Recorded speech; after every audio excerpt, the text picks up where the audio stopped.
Hello everyone, welcome once again. Myself Jyoti Tiwari. Now I am going to continue chapter matter in our surrounding. This is the last part of this chapter.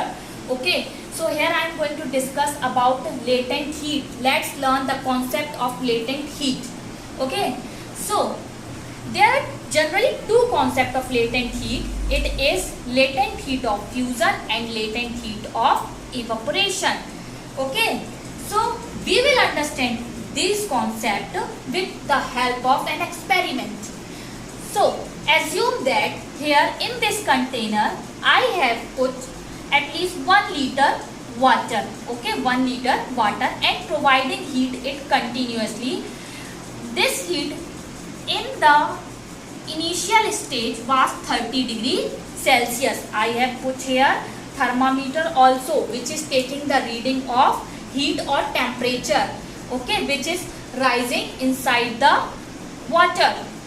Okay, so the thermometer shows reading of temperature. That temperature has rise from 30 degrees Celsius to 100 degrees Celsius. From 30 degrees Celsius to 100 degrees Celsius. You know that the boiling point of water is 100 degrees Celsius. So this much heat is going to be consumed in boiling the water. Now still we are going to provide continuously heat to this water. Now where the heat is going? Because now temperature is not rising up. So can you assume that? I will tell you where the heat is going, where this energy is going.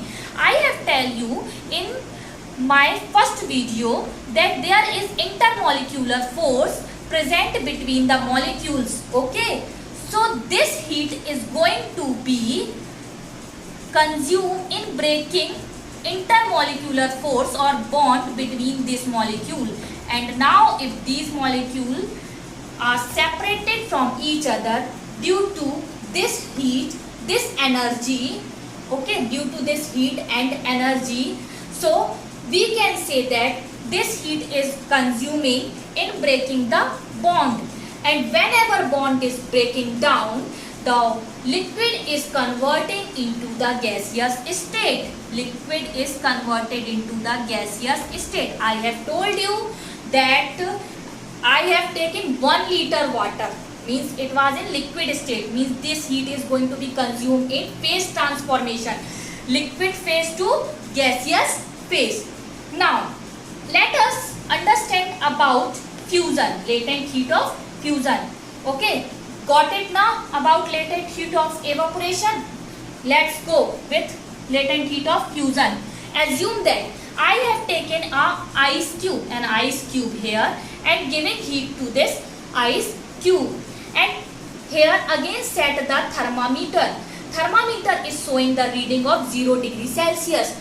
This reading does not change and its reading does not change to any temperature. It remains to 0 degrees Celsius whenever we show it. Okay, so where this heat is going?